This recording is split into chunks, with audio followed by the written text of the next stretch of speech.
Krishna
Bon, je suis Prabhupada qui Jai.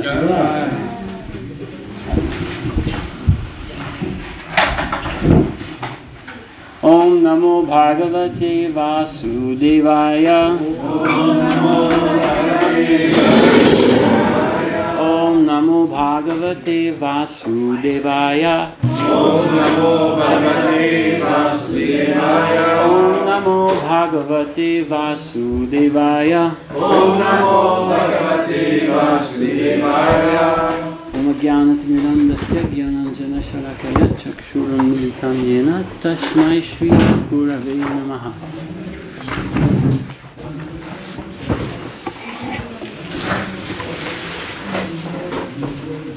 Des fois, les gens ils demandent, ils viennent à nos kirtans. On a invité quelqu'un à nos kirtans dans le bout de Granby, puis parce qu'on était enthousiastes, parce que c'était le mois de Damodar, puis on avait des lampes qu'on offrait. Eh bien, viens offrir des lampes, parce que les dévots aiment ça, offrir les lampes à Krishna. Puis on a invité, moi c'est la première fois. Puis là, quand ils sont venus, il y a une des personnes qu'on a rencontrées quelques temps plus tard, puis on dit hey, tu viendras à notre prochain kirtan. Elle dit j'aime les kirtans, mais j'aime pas ça joindre une religion parce que il fallait que j'offre mes hommages. Donc, j'ai une réponse à ça. Dans le fond, la conscience de Krishna, c'est pas vraiment joindre une religion. Puis je vais l'expliquer pourquoi. Premièrement, c'est sûr que ça peut être vu d'un point externe comme je vais joindre une religion. Ça peut être vu comme ça. Comme des fois, il y a des religions qui s'appellent chrétiens, catholiques, musulmans, whatever. Ça, c'est tu joins un groupe, puis là, si tu n'aimes pas ce groupe-là, ben, tu peux en joindre un autre. Mais ici, on parle de comment percevoir notre réalité. Parce que là, à un moment, il faut que tu te questionnes sur toi-même. Donc, la conscience de Krishna, c'est un mouvement pour la réalisation spirituelle. C'est basé sur un dharma qui est inné dans nous. Le dharma, c'est décrit dans plusieurs... c'est sûr que si tu regardes les différents érudits, puis différents écrits, mais dans le fond, c'est l'essence du soi. Okay? Puis l'essence du soi, dans le fond, ça dépend où tu veux aller avec l'essence du soi. Parce que tu peux penser à l'essence de toi-même en tant que non-doers. Ou, c'est quoi en français, non-doers? Non-doers. Relation désintéressée, ça serait peut-être proche. Pardon? L'acteur désintéressé, la personne. Le témoin de nos actions.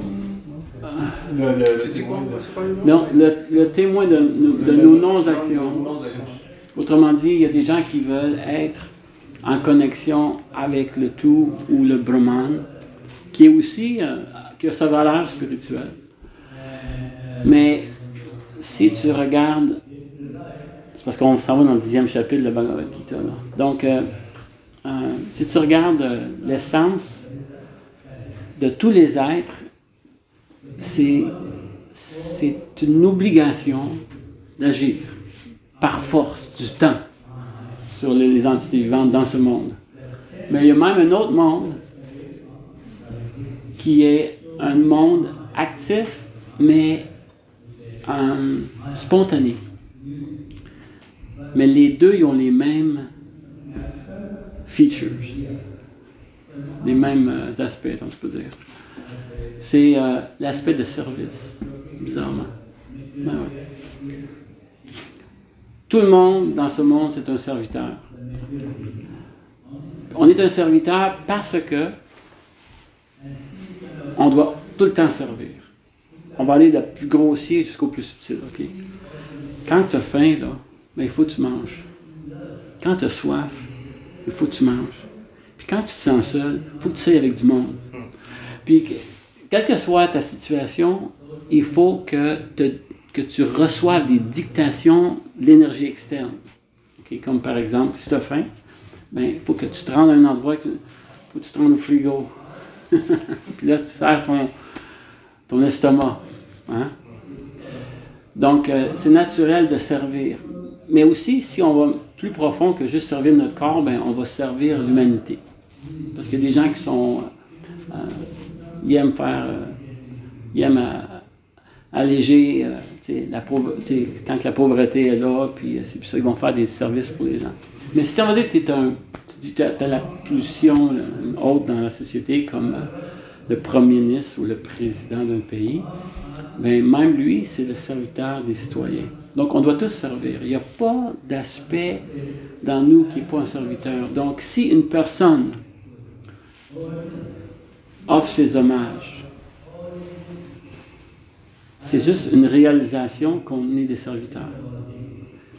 Sauf que quand on offre nos hommages, dans un aspect spirituel, c'est qu'on accepte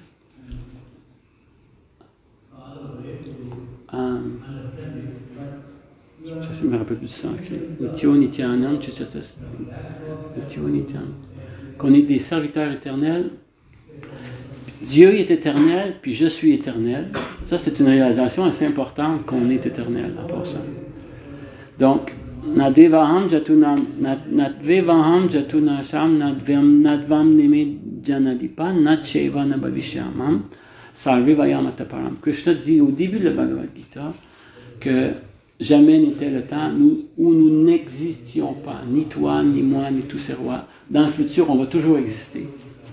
Donc maintenant qu'on sait qu'on existe toujours, il y a une entité qui est différente de nous, mais qui est pareille comme nous. Ça c'est Dieu. Autrement dit, on est comme des petits dieux, sauf que notre aspect de Dieu, c'est qu'on est maintenu par un autre Dieu, sauf que lui, il nous maintient. Donc, c'est pas nous le suprême. Nous, c'est le serviteur du suprême. Puis quand on s'engage avec une attitude, ça prend d'humilité. Si les gens, ils manquent d'humilité, si on manque d'humilité, c'est parce qu'on ne s'est pas réalisé complètement. Donc le manque d'humilité, autrement dit, tu peux joindre une religion, je vais joindre Hare Krishna, je vais joindre un chrétien. Mais si on manque d'humilité, ça veut dire qu'on n'a pas encore atteint le but.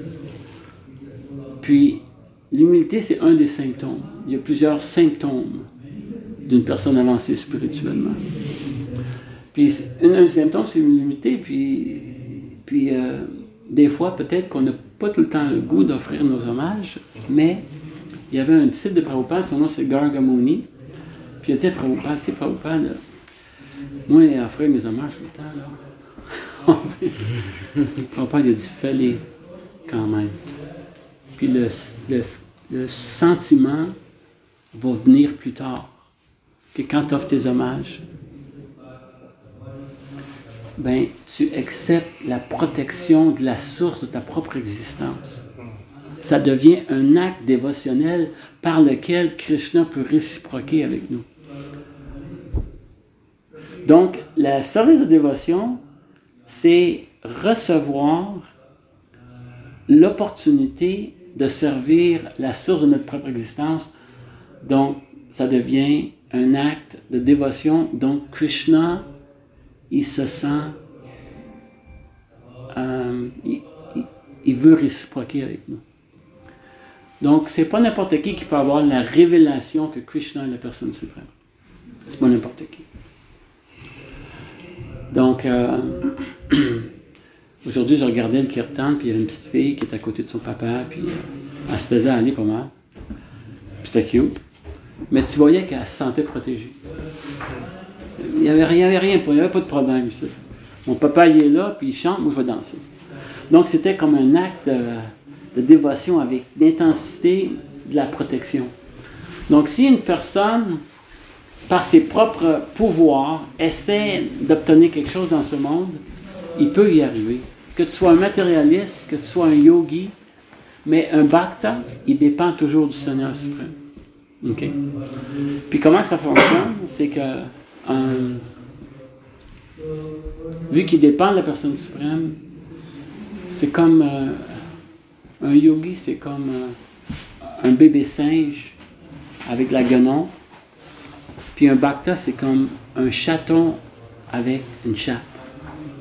Le chaton, ben la guenon, qu'est-ce qu'elle fait? Le bébé, il se tient sur sa mère comme ça. Puis sa mère, elle va d'une branche en branche, même jusqu'à un arbre à un autre arbre. Puis vu qu'il se tient par ses propres forces, ça peut qu'il lâche. Puis des fois les bébés, ils tombent par terre. Oh! J'ai juste 3 mois. Mais anyway. Mais le chaton, lui, il fait juste miauler. Puis quand il miaule, ben la chatte, elle va le pendre en arrière. Vous avez déjà vu ça, une chatte? Elle pogne le petit bébé par le dos en arrière, puis elle l'emporte où ce qu'elle veut. Donc, un dévot, c'est la montagne. Un dévot, c'est que, OK, Krishna, je vais miauler tes saints noms, puis apporte-moi ce que tu veux. Parce qu'au moment de la mort, c'est difficile de dire où est-ce que je vais aller au moment de la mort. Donc, tu peux aller sur cette planète édénique, mais tu peux aussi aller en enfer, ou tu peux revenir sur la Terre, mais ça ne veut pas dire que tu vas revenir comme un être humain sur la Terre. Puis si tu regardes le nombre d'un être humain comparé au nombre de fourmis, ben, tu vas voir que le pourcentage est pas mal plus petit pour les humains. Puis en plus, il n'y a pas juste des fourmis, puis les humains, il y a plein d'espèces vivantes. Donc, on a beaucoup de choix de naissance dans notre prochaine vie. Donc, on a une opportunité ici qui est offerte d'offrir ces hommages. C'est ça la conscience de Krishna. All right? Donc, j'ai choisi de lire le 10e chapitre, merci, de la Bhagavad Gita, l'opulence de l'absolu. Donc, c'est un verset important. Il y a beaucoup d'informations. Il y a 30 versets importants dans le Bhagavad Gita qui est l'essence de la Bhagavad Gita. Puis c'en est un celui-là, c'est 10-8 Bhagavad Gita. Si vous pouvez répéter après moi.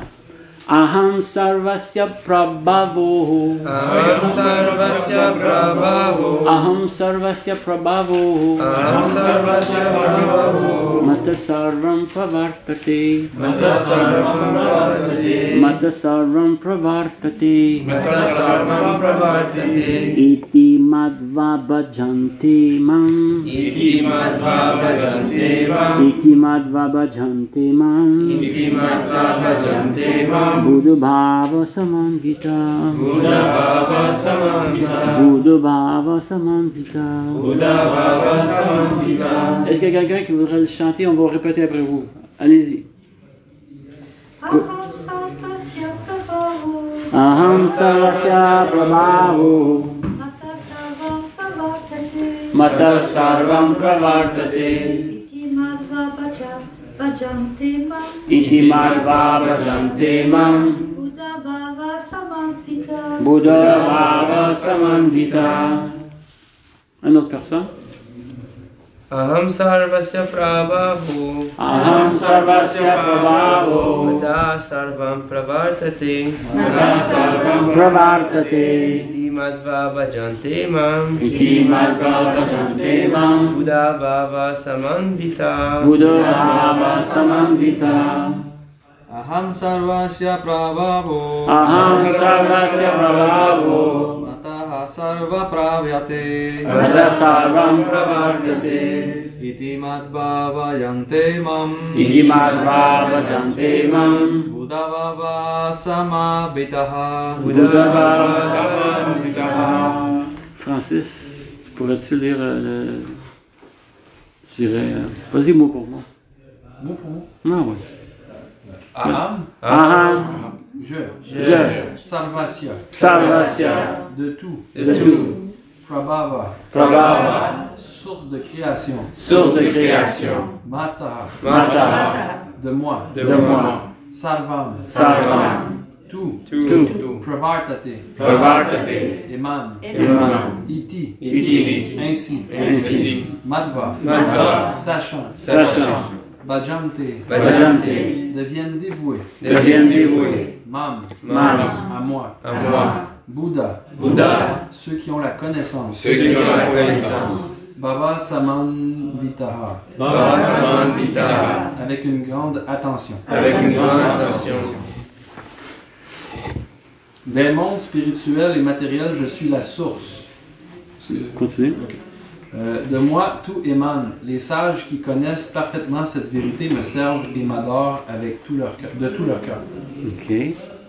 Donc, des mondes spirituels et matériels. Des mondes spirituels et matériels. Je suis la source. Je suis la source. De moi, tout émane. De moi tout émane. Les sages qui connaissent parfaitement cette vérité Les sages qui connaissent parfaitement cette vérité me servent et m'adorent me servent et m'adorent de tout leur cœur. me servent et m'adorent de tout leur cœur. OK, t'en as reporté par Srila Prabhupada.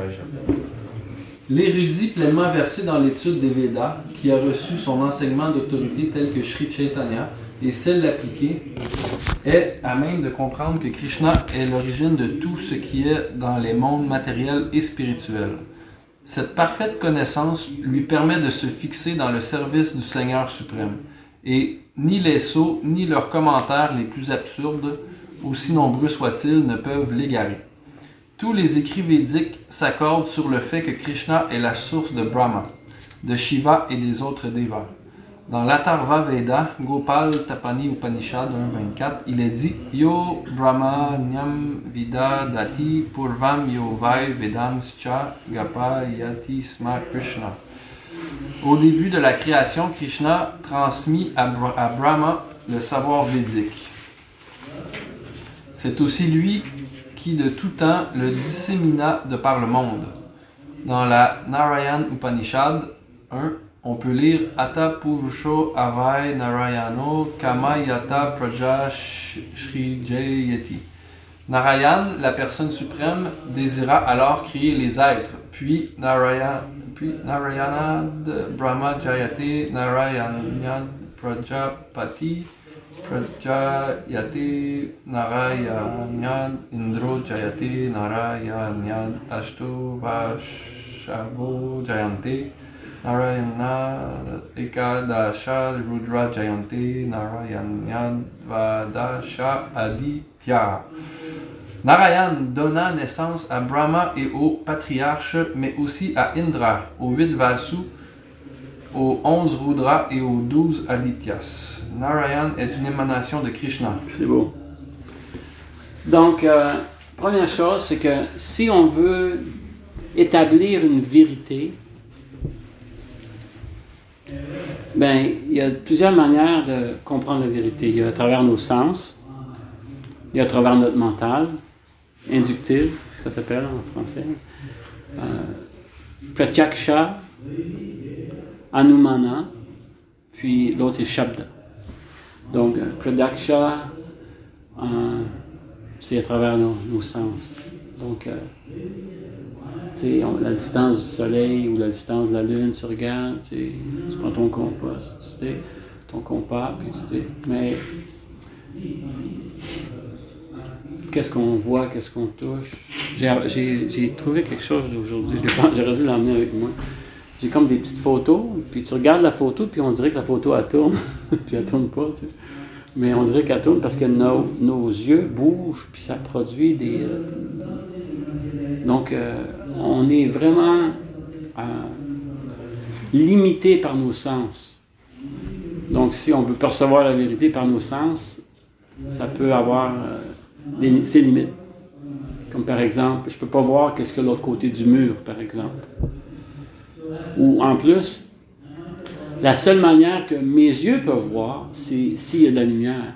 La lumière du soleil, de l'électricité, de la lune, quel que soit, mes yeux ne peuvent pas voir. C'est la lumière qui me permet de voir. Puis la raison qu'un œil qui voit, c'est parce qu'il y a un être qui est conscient, qui a accès à son œil, qui a accès à la lumière, qui peut percevoir. Puis même sa perception peut être dénudée de compréhension. Parce que on voit différemment. Si un chien voit, par exemple, un être humain, ben, il va le licher parce qu'il aime le sel de l'humain. Puis, mais Si un yogi voit une femme, ben, il ne voit pas ce que les autres voient, parce que c'est un yogi. Donc lui, qu'est-ce qu'il voit? Il voit l'âme qui est en arrière d'un corps qui est mort. Parce que le corps est mort. La raison que mon corps il fonctionne en ce moment, c'est parce que je suis dans mon corps. Comme on va dire que j'aurais un gant. Puis mon gant, il bouge, ou mon manteau, ou mon kurta. On me dit que ça bouge. La raison que ça bouge en ce moment, c'est parce que c'est mon corps qui le fait bouger. Donc c'est comme un vêtement. Le corps, c'est comme un vêtement. Vu que le corps, c'est comme un vêtement, c'est pas le vêtement qui bouge. Mais c'est le vêtement qui bouge, oui, mais c'est pas le vêtement seulement qui bouge. C'est le désir de la personne en dedans qui veut, qui a des fonctions, des désirs spécifiquement. Donc on va dire, là, je vais vous montrer que j'ai un pouvoir mystique en moi, je vais vous le montrer tout de suite. Je vais lever le livre avec ma main, check ça. Wow! Regardez comment c'est puissant. Pourquoi c'est puissant? Parce que j'ai juste eu le désir, puis ça s'est fonctionné, mais on ne sait pas vraiment comment que ça fonctionne, dans le fond. Comment que ça fonctionne? J'ai eu un désir, je vous l'ai dit même avant, puis je l'ai fait, puis ça a levé, tu vois, c'est spécial, hein? Mais la manière que ça fonctionne, c'est que notre désir est comblé. Mais c'est qui comble le désir? Ah, c'est moi qui comble le désir. Ah, tu penses que c'est toi qui comble le désir? Bien, il y a du monde qui va lever ce livre-là, puis qui ne peuvent plus, parce qu'ils sont trop vieux. Il y a du monde qui va lever ce livre-là, parce qu'ils ne peuvent plus, parce qu'ils ont des problèmes d'arthrite. Il y a du monde qui sont, tu vois, on a une certaine limite par notre perception de qu'est-ce qui se passe en réalité. Donc la réalité est importante pour n'importe qui se questionne sur qui il est, puis c'est l'objectif de sa vie. Donc la conscience de Krishna, c'est l'opportunité de se questionner et d'avoir une réponse qui est en relation avec la vérité absolue. Ça, c'est important. Donc Krishna ici, il montre quelque chose d'important, c'est qu'il dit premièrement que, parce que c'est dit dans le Brahma Samhita, je vais juste une petite parenthèse, là. Ishvara Parama Krishna Sajit Ananda Vigraha Anadir Adir Govinda Sarva Karana Karanam. Sarva Karana Karanam. Je suis la source de tout. Bon ben, là Krishna dit, c'est comme si Krishna, c'est super important pour nous d'être centrés. Mais quand que tu te centres vraiment, tu t'aperçois que tu n'es pas le centre de l'univers. Mais c'est facile de penser qu'on est le centre de l'univers, je vais vous montrer pourquoi. Parce que regardez bien ça. Je vais tourner là. Tout ce que je vois en ce moment, c'est tout ce qui est autour de moi. Ouais? Donc c'est pour ça que je pense que je suis le centre de l'univers. C'est parce que tout quand je tourne, c'est tout basé sur qu'est-ce que mes sens voient en autour de moi-même. Tandis que si une personne peut mettre Krishna le centre de sa vie, il va s'apercevoir que des fois, il prend le contrôle, puis il nous montre qu'il y a une plus grande vision de la vie, des choses, puis qu'on est juste un instrument dans son énergie cosmique. Puis ça devient comme fascinant de prendre le voyage du Bhakti Yoga en adorant Krishna comme la personne qui est vraiment la personne qui nous a vraiment permis de pénétrer cet univers matériel. C'est pour ça que Krishna il dit pas des mondes spirituels, je suis la source. Krishna il dit des mondes spirituels et matériels, je suis la source. Donc là, il explique dans l'éternel portée, comme on a entendu, que Francis nous a dit, que la source des demi-dieux, c'est Krishna. Donc, puis les demi-dieux, il faut comprendre, il faut dire en bon québécois, c'est pas des deux de pique. Ils ont le pouvoir de... Beaucoup parmi eux ont le pouvoir, sont ici en ce moment. Ils ont le pouvoir de nous inspirer, nous conduire. Ils sont les instruments de Krishna. Il y a les Devas, puis il y a les Asuras. Asuras, ça c'est les démons. Eux autres, ils disent, attends une minute, là, c'est moi qui rentre ici, là. Puis ils font des austérités, eux autres aussi, mais c'est pour leur but personnel, puis même une extension de leur but personnel. c'est souvent des bons rulers, des bons Dirigeant. des bons dirigeants aussi. Il y a des Asuras qui sont des bons dirigeants. Dans le temps de Ravana, là, peut-être vous ne l'avez pas connu, là, mais Ravana, c'était un démon assez important. Puis Ravana, dans son royaume, personne ne travaillait. Il y avait tout le bien-être social. Autrement dit, c'est très très bien dirigé. Parce que c'était des gens puissants. Puis par leur austérité, ils couvraient un certain montant de un royaume. Donc, il y a tout un niveau d'existence qu'on peut avoir accès. Il y a des êtres parmi nous qui ne sont pas des humains, qui ont des corps humains aussi. Puis il y a des gens qui sont humains, mais qui ont aussi des devoirs de déva parmi nous. Donc, il y a des batailles cosmiques qui se passent en ce moment. On peut voir, c'est pas juste dans la politique que ça se passe. Ça se passe même en dehors et en dedans de la politique. Donc, il y a des... Krishna, il est en train de nous préparer, dans le 10e chapitre de la Bhagavad Gita, de nous montrer ses opulences. Il l'a déjà fait dans le 7e chapitre, mais là, il va le montrer encore plus profondément dans le 10e chapitre de la Bhagavad Gita. Dans le 7e chapitre, il nous a montré comment ce qui est avec nous au niveau des éléments. Krishna dit, je suis le goût de l'eau, la lumière du soleil. Si quelqu'un dit, je ne peux pas voir Dieu, là, ben regarde, la lumière du soleil, là. Aujourd'hui, quand on s'est envenu, on a vu le beau coucher du soleil. Ensemble, c'est wow! J'ai remercié Krishna parce que si on n'a pas assez de soleil, on devient fou. Si on n'a pas assez de soleil, l'énergie qu'elle nous donne. Puis il y a des entités dans cet univers qui prennent naissance parce qu'il y a différents systèmes planétaires. Il y en a 14, ou tu peux dire 3, mais il y en a qui prennent naissance dans des endroits que le soleil n'est pas permis de rentrer. Donc, ils n'ont pas accès au soleil. Puis ils ont même ils prennent des naissances comme... il y a une place qui s'appelle Subterranean Heavenly Planet, qui appelle, qu'ils jouissent beaucoup de leur sens, mais ils ont des corps de serpents. Puis la manière qui s'éclaire, c'est avec un joyau qui est ici. Mais... en dernier de vie, ils vont jouer puis ils souffriront même pas toute leur vie. Puis en dernier, il va y avoir un chakra qui va lui couper leur tête, puis ça c'est Vishnu qui dit c'est pour toi, tu as assez joué de tes sens. Donc il y a différentes espèces, puis c'est tout écrit dans le Srimad Bhagavatam. Prenez le temps de lire le Bhagavatam. J'étais en plein en face de plein de sets de Srimad Bhagavatam. Regardez en arrière, avez-vous ça? Ça c'est un cadeau du ciel, vous comprenez, c'est super important. Ces Srimad Bhagavatam-là, c'est les informations par lesquelles, comment est-ce que l'univers fonctionne, comment est-ce que la Terre, les planètes édéniques, les planètes infernales, où on est situé. C'est important de se situer, tu sais.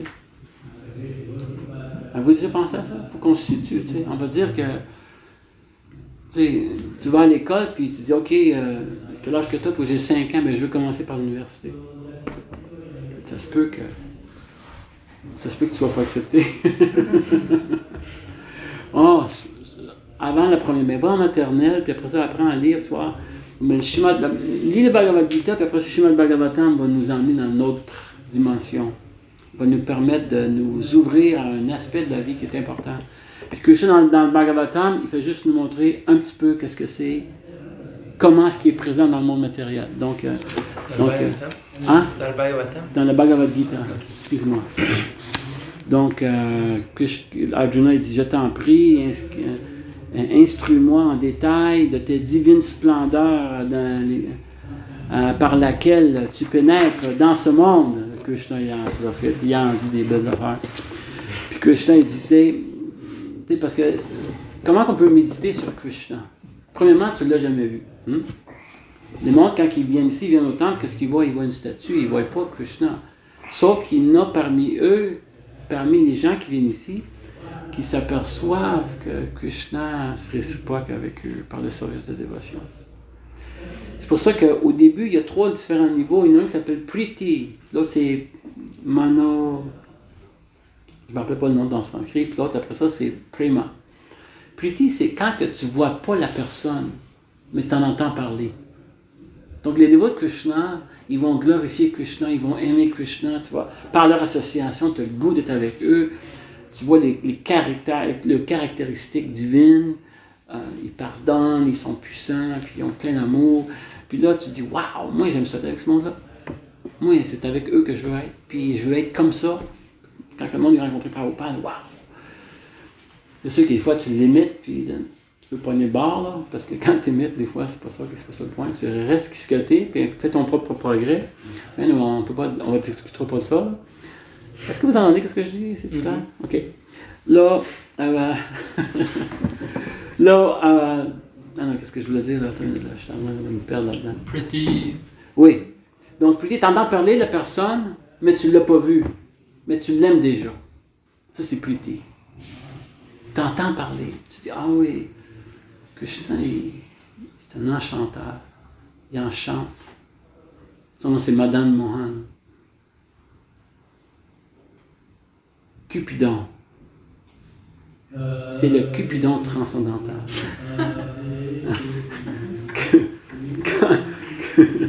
Quand tu vois Krishna, tu deviens... Ça fait rire. Tu deviens attiré par Krishna. Puis, je vais vous donner un exemple. Une fois, à Vrindavan, il y a une personne qui s'appelle Cupidon qui existe. Puis il a dit, OK, c'est qui ce Krishna? Allez voir, moi. Parce que les demi-dieux, même les demi-dieux, ils disent qu'ils ne connaissent pas Krishna. Même s'ils adorent Krishna, ils ne connaissent pas. Puis il y en a parmi eux qui le connaissent, mais c'est la miséricorde de Krishna parmi eux. Donc, qu'est-ce qui se passe? C'est Krishna, il était à Vrindavan, puis il s'amusait avec ses amis. Ben, il était encore à Vrindavan, mais il était là au niveau que... Il était historiquement là. Il est encore là. Il va toujours être là, mais là, 5000 ans, les divertissements ont été perçus et écrits, et la tradition a toujours continué. Mais Cupidon, il a entendu dire Krishna.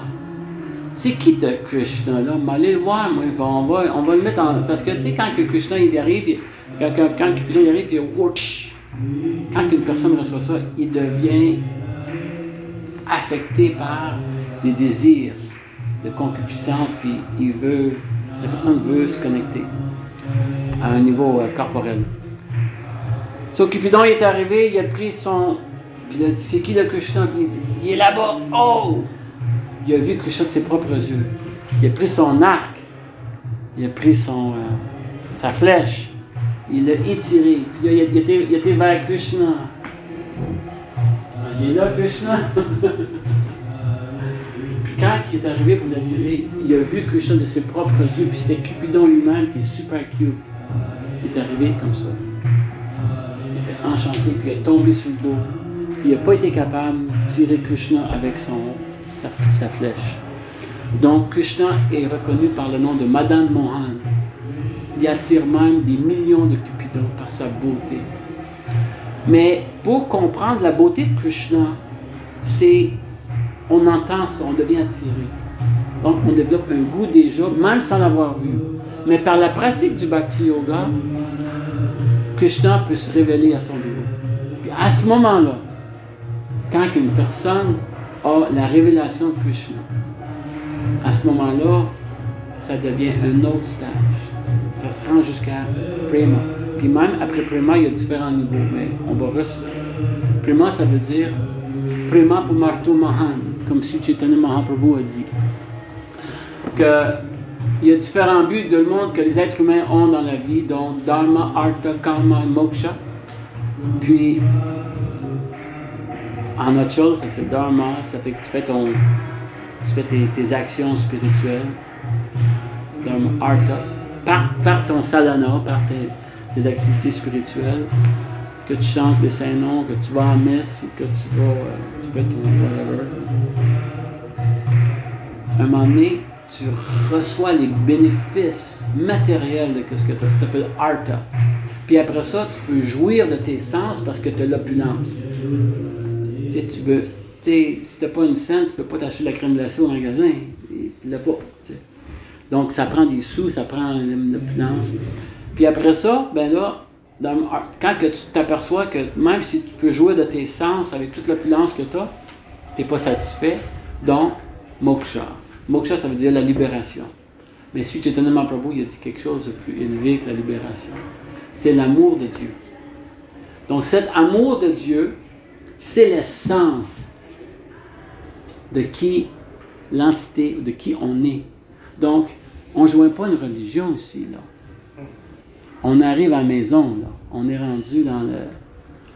Tu sais, Mohammed il a dit, je suis le serviteur de Dieu. Jésus-Christ il a dit, je suis le Fils de Dieu. Krishna il a dit, je suis Dieu.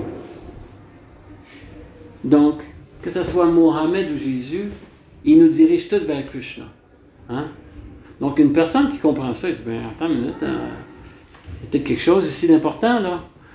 On check it out. Puis là, tu peux voir comment est-ce que le Bhagavad Gita, c'est vraiment une écriture des plus hauts degrés pour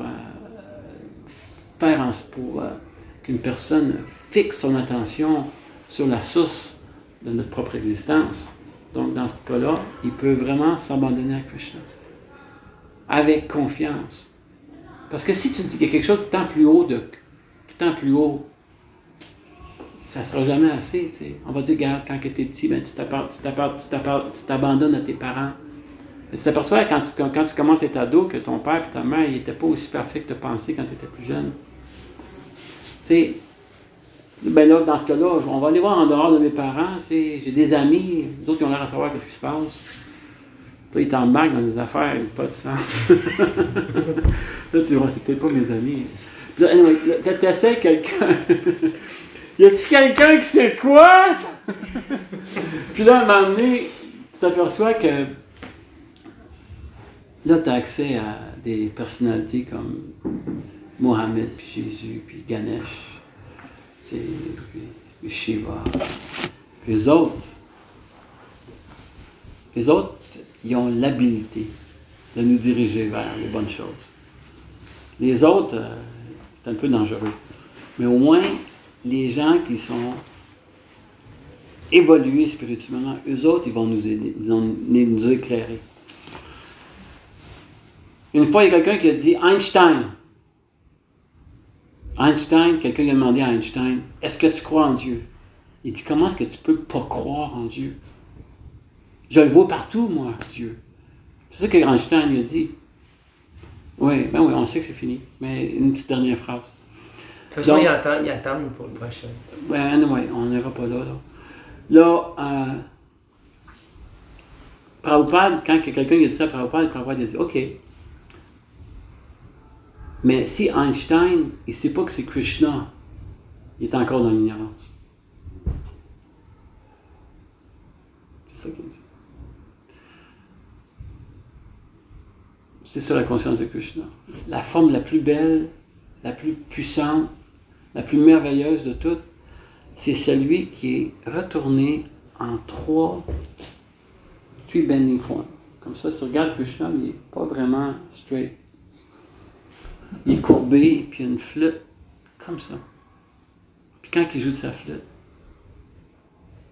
ça attire les oreilles et le cœur. Puis après ça, t'as plus d'autre place à aller. Il faut que tu retournes au monde spirituel, parce que c'est là. Mais Krishna, en attendant, il nous montre tous ces aspects importants qu'il est. C'est incroyable ce que Krishna nous permet de savoir.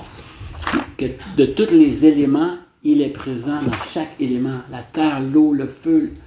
Que les Amérindiens, ils trippent ces éléments, mais eux autres, c'est pour ça qu'il y a des Amérindiens aussi qui deviennent dévots. Dans le temps, là, notre Prabhupada, il y avait une couple d'Amérindiens qui ont dit « Wow! » Moi-même, j'en ai rencontré un quand j'étais en Arizona, qui était un dévot de Krishna, un Amérindien. J'ai rencontré Prabhupada en 1966. Il m'a renvoyé dans ma nation avec les Hopi, puis les Navajo, puis les Utes. Mais il dit, sois Krishna conscious, mais avec tes gens. Puis il était encore Krishna conscious. Il m'a montré ses beats qu'il a reçus de Prabhupada. Puis, mais il était dans son monde, lui, puis avec ses gens. On n'est pas obligé de sortir de nos gens, on a juste à être conscient de Krishna. Donc, welcome home. Hare Krishna. Hare Krishna.